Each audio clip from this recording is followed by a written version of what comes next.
Happy 35 years kay The Crew McDonald's. Yung anak mong sobrang excited sa event. Guys, again, nandito graduation. Let's go inside! Actually, di lang si Sister Brown ang excited.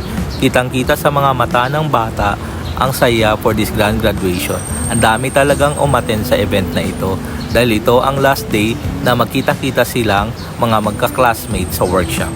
At exact 9 AM open na ang event. Lahat ay excited at masaya. Hindi lang ang mga bata, pati din ang mga magulang. Nakakatuwa ang mga vibes ng crew sa pag-welcome sa lahat. At ito ang pinakamasaya at excited sa lahat para sa activities dito sa grand graduation. Sa halagang 290, may food and drinks ka na. First activity, customized pouch with 6 stickers na siya mismo ang pumili. Of course, hindi mawawala dito ang word na good vibes, I love McDonald's, at of course, 6-7. Ito yung final result. Good job, anak. Next up, face painting with her favorite Kuromi. May painting in the wall din. Sobrang daming freebies at activities talaga sa event ni McDonald's. Yung iba ay hindi na namin na-videohan sa sobrang dami. At ito talaga ang pinaka-highlight sa lahat, ang maglaro bago mag-start ang event ng McDonald's. Bago mag-start ng event, di kompleto kung wala. May konting pa-energizer para magising at parapol, at sa awa ng Diyos di kami nanalo pero okay lang. At nagsimula na ang event.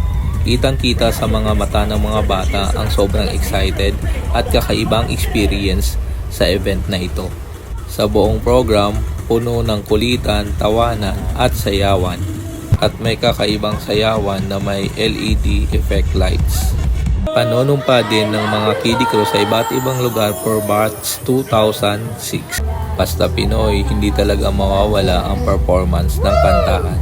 Ang pinakahihintay ng lahat at highlights ng event na to ay ang dance performance ni Ronald, Grimace, Hamburglar at Birdie Early Birds.